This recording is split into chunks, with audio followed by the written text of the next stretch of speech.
Hello friends, welcome to crime watch with Harshavardhan. జనరల్గా దొంగతనం ఎక్కడ జరిగినా పోలీస్ కంప్లైంట్ ఇస్తాం. ఆ పోలీస్ కంప్లైంట్లో ఇంత డబ్బు పోయింది, ఇన్ని తులాల బంగారం పోయింది, వెండి వస్తువులు పోయాయి అని పోలీస్ కంప్లైంట్ ఇస్తే పోలీసులు ఇన్వెస్టిగేషన్ చేసి దొంగను పట్టుకొని సొమ్ముని రికవరీ చేసి బాధితులకు అందజేస్తూ ఉంటారు. కానీ మొత్తం సొమ్ము రికవరీ చేసి బాధితులకి అందజేయడం దాదాపు అసాధ్యమనే చెప్పాలి. ఎంతో కొంత సొమ్మును పోలీసులు నొక్కేస్తారన్న వదంతులు కూడా ఉన్నాయి. సరే, ఆదాయానికి మించిన ఆస్తులున్న వారి ఇళ్లలో, అంటే బాగా డబ్బున్న వాళ్ళ ఇళ్లలో ఇన్కమ్ ట్యాక్స్ రైళ్లు జరుగుతూ ఉండడం మనకందరికీ తెలిసిందే. అలా ఇన్కమ్ ట్యాక్స్ రైళ్లు జరిగినప్పుడు వారి ఇళ్లలో నుంచి గుట్టల కొద్దీ నోట్ల కట్టలు, బంగారపు నగలు, వెండి వస్తువులు, ఆస్తులకు సంబంధించిన పత్రాలు ఇవన్నీ బయటపడుతుండడం మనందరం టీవీలో పేపర్లో చూస్తాం. అలా గుట్టల కొద్దీ నోట్ల కట్టలు చూసిన ఒక్కొక్కసారి ఇన్కమ్ ట్యాక్స్ అధికారులే ఆశ్చర్యంతో దిగ్భ్రాంతితో నోరెళ్ళ పెడుతూ ఉంటారు. అదంతా టీవీలో పేపర్లు చూసి మనం కూడా నోరెళ్ళ పెడుతూ ఉంటాం. ఆ నోట్ల కట్టల్లో ఒకటి రెండు మనకిస్తే వాడు సొమ్ము పోయింది అని ఆశపడడం కూడా సహజమే. సరే, ఇదంతా ఎందుకు చెప్తున్నానంటే, తెలుగులో ఒక సామెత ఉంది, తంతేవాడు బూరెల గంపలో పడ్డాడు అంటాం. కానీ ఇప్పుడు నేను చెప్పబోతున్న నా కథలో బూరెల గంపలో కాదు, బంగారపు గంపలో పడ్డారు. ఒక ఇంట్లో దొంగతనం జరిగింది. పోగొట్టుకున్నాడేమో ఎంత పోగొట్టుకున్నాడో చెప్పడు, కొట్టేసినోడు ఎంత కొట్టేశాడో చెప్పడు, పోలీసులు ఎంత రికవరీ చేశారో చెప్పరు. అంటే ఎవరి స్వార్థం వాళ్ళు చూసుకున్నారు, ఎవరి లాభం వాళ్ళు చూసుకున్నారు. పోగొట్టుకున్నాడు చెప్పాలంటే ఇన్కమ్ ట్యాక్స్ లెక్కలు గొడవ, కొట్టేసినోడు ఎంతో చెప్పడు. ఈ నిజమైన కథా సంఘటన జైపూర్లో జరిగింది. జైపూర్లో డాక్టర్ సునీత్ సోనీ ఉండేవాడు. డాక్టర్ సునీత్ సోనీ జైపూర్లో ఫేమస్ హెయిర్ ట్రాన్స్ప్లాంటేషన్ చేసే డాక్టర్. బట్టతల ఉన్న వారికి హెయిర్ ట్రాన్స్ప్లాంటేషన్ చేయించుకుంటున్నారు ఈ మధ్య. చాలామంది సినిమా నటులు, టీవీ నటులు, అలాగే ఎవరైతే ఎఫర్ట్ చేయగలుగుతారో వాళ్ళందరూ ఈ హెయిర్ ట్రాన్స్ప్లాంటేషన్ చేసుకున్న సంగతి మనకందరికీ తెలిసిందే. అలా doctor Sunith Soni hair transplantation చేసి ఇప్పటి ముబ్బడిగా డబ్బులు సంపాదించాడు. డాక్టర్ సునీత్ సోనీకి శేఖర్ అగర్వాల్ అనే ఒక ఫ్రెండ్ ఉన్నాడు. శేఖర్ అగర్వాల్ ఒక జ్యువెలరీ షాప్ ఉంది, నగల దుకాణం ఉంది. ఇద్దరు మంచి ఫ్రెండ్స్. ఇద్దరు 2-3 రోజులకు ఒకసారి కలుసుకుని ఆ ముచ్చట్లు ఈ ముచ్చట్లు చెప్పుకుంటూ ఉంటారు. ఒకసారి మాటల సందర్భంలో శేఖర్ అగర్వాల్, ఒరే డాక్టర్ సునీతో, నువ్వు హెయిర్ ట్రాన్స్ప్లాంటేషన్ చేసి ఇబ్బడి ముబ్బడిగా డబ్బులు అవి సంపాదిస్తున్నావు కదా, ఏం చేస్తున్నావు ఆ డబ్బులు అవన్నీ అడిగితే, అదేరా ఏం చేయాలో అర్థం కావట్లేదంటే, నువ్వు ఒక పని చేయరా, ఇన్వెస్ట్ చేయి, ఇంకా లాభాలు వస్తాయి. ఒక పని చేయి, నువ్వు ప్లాట్లు గిట్లు ఇవన్నీ కొనమాకు, ఎందుకంటే ఇన్కమ్ ట్యాక్స్ రైట్ జరిగినప్పుడు అవన్నీ ఎక్కడ కొన్నావు ఏంటని లెక్కలు చెప్పాల్సి వస్తుంది. అందుకే బంగారం మీద ఇన్వెస్ట్ చేయి. ఈ మధ్యకాలంలో నీకు తెలిసిందే కదా, రోజు రోజుకి పాపం పెరిగినట్టు బంగారం ధర పెరిగిపోతుంది. రానున్న రోజులో 2 లక్షల రూపాయల తులం బంగారమైన ఆశ్చర్యపోవాల్సిన అవసరం లేదు. అందుకే బంగారం మీద ఇన్వెస్ట్ చేయని సలహా ఇచ్చాడు. డాక్టర్కేమో ఈ సలహా నచ్చింది.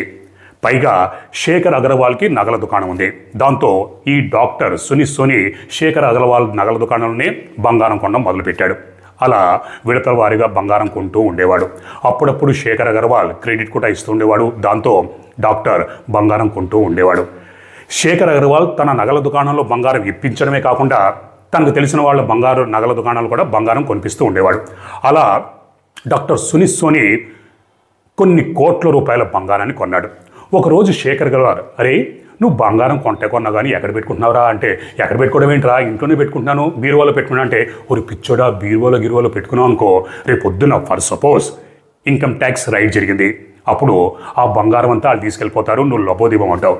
మరి ఏం చేయాలరా అంటే, ఒక పని చేయి, నువ్వు కొన్న బంగారాన్ని అంతా నువ్వు బీరువాలో కాదురా, నీ ఇంట్లోనే ఎక్కడైనా గొయ్యి తీసి భూమిలో పాతిపెట్టు, అప్పుడు ఎవ్వరూ పట్టుకోలేరని చెప్తే ఈ సలహా డాక్టర్ సునీత్ సోనీకి నచ్చింది. తన బంగ్లాలో కింద సెల్లార్ ఉంది. ఆ సెల్లార్లో ఒక గది నిర్మించాడు. ఆ గదిలో ఒక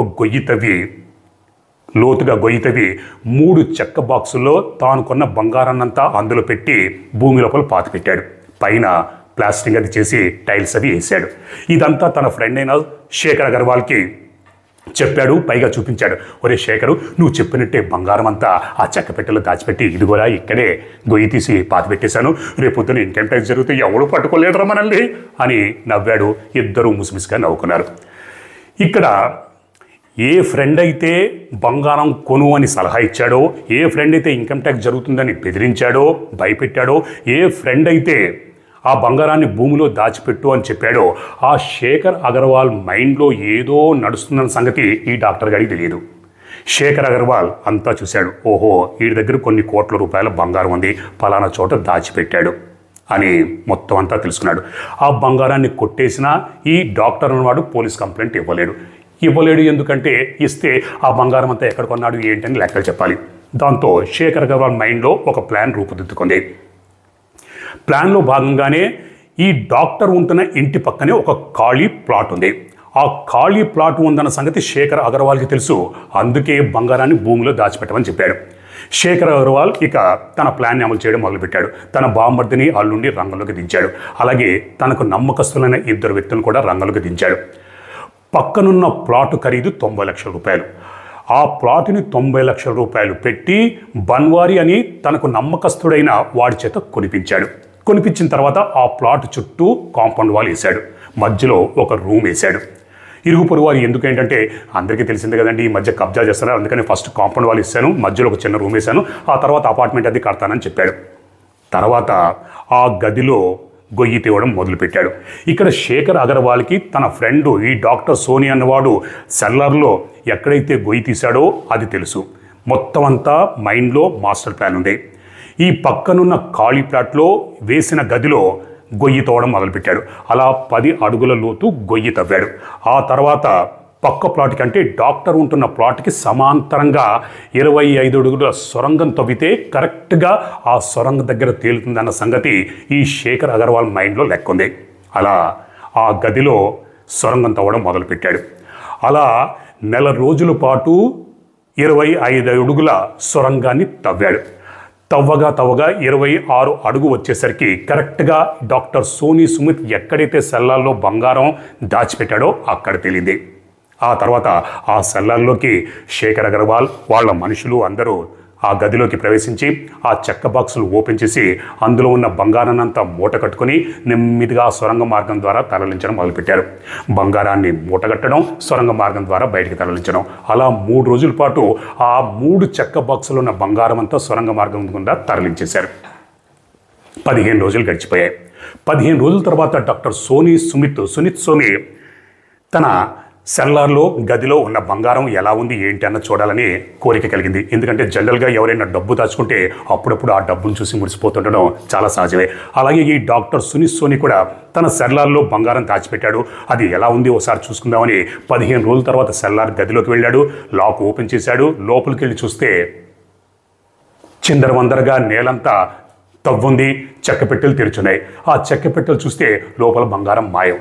వారిని ఏంట్రా అని లబోదిబోమని మొత్తుకున్నాడు. ఇప్పుడు ఏం చేయాలి? పోలీస్ కంప్లైంట్ ఇవ్వాలా వద్దా? ఇస్తే ఏం చెప్పాలి?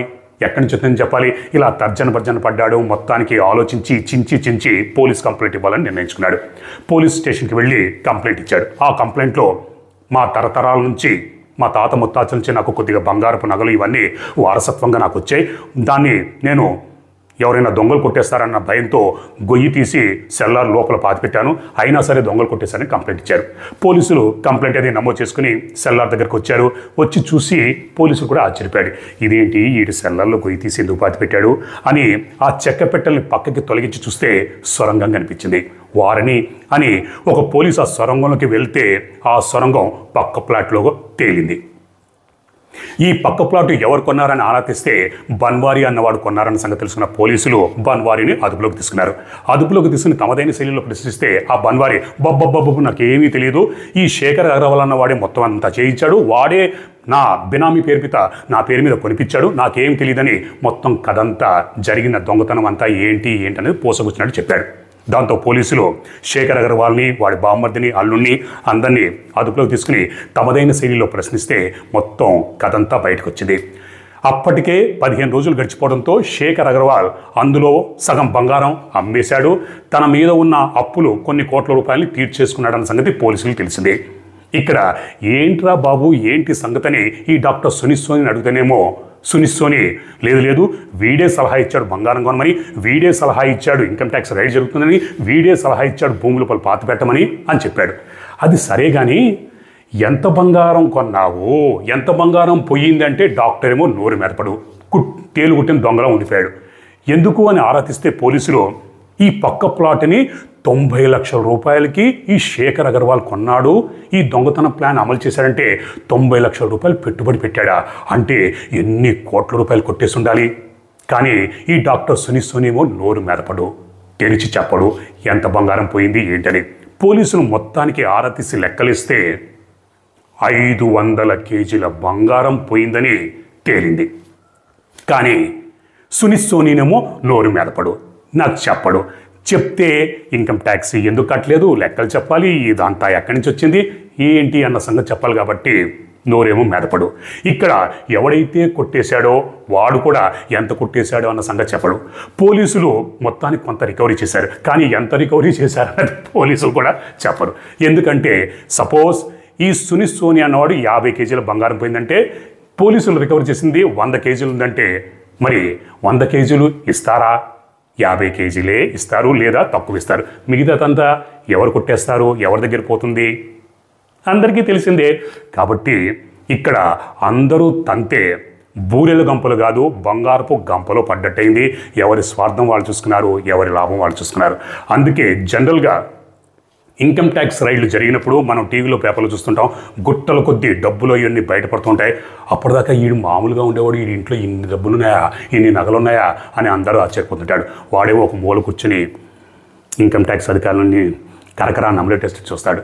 ఈ డబ్బు బ్లాక్లో కష్టపడి సంపాదించింది, ఇప్పుడు అంతా తరలిపోతుంది, ఇప్పుడు ఏం చేయాలని. అలా చాలామంది ఎలా వచ్చింది ఏంటనేది చెప్పడం ఇష్టం లేక, చెప్తే ఏ గొడవలు వస్తాయి అని తేలుకుట్టిన దొంగలా ఉండిపోతారు. అలా ఈ డాక్టర్ సునీత్ సోనీ 500 కేజీల బంగారం కొన్నాడు, కానీ అదంతా ఎలా కొన్నాడు ఏంటి అని పోలీస్ కంప్లైంట్ ఇవ్వలేడు, చెప్పలేడు. ఇక్కడ ఈ స్టోరీలో అందరూ బాగుపడ్డారు. ఈ దొంగతనం జైపూర్లో తీవ్ర సంచలనం కలిగించింది. తెలిసిన ప్రతి ఒక్కరూ ఆశ్చర్యపోయారు. ఆ తర్వాత డాక్టర్ సునీత్ సోనీ పరిస్థితి చూసి చాలామంది నవ్వుకున్నారు. మరి మీకు ఈ కథ నచ్చితే లైక్ చేయండి, షేర్ చేయండి. నా ఛానల్ని ఫస్ట్ టైం చూస్తున్న వారు సబ్స్క్రైబ్ చేయండి. ఇలాంటి క్రైమ్ స్టోరీస్ గురించి తెలుసుకోవాలంటే నా ఛానల్ని సబ్స్క్రైబ్ చేసుకోండి. అలాగే నోటిఫికేషన్స్ కోసం బెల్ ఐకాన్ని ప్రెస్ చేయండి. మరొక నిజమైన క్రైమ్ స్టోరీతో నేను రేపు మళ్ళీ మీ ముందుంటాను. అప్పటిదాకా మీరు మీ కుటుంబ సభ్యులు క్షేమంగా, సురక్షితంగా, అప్రమత్తంగా ఉండాలని కోరుకుంటూ మీ హర్షవర్ధన్.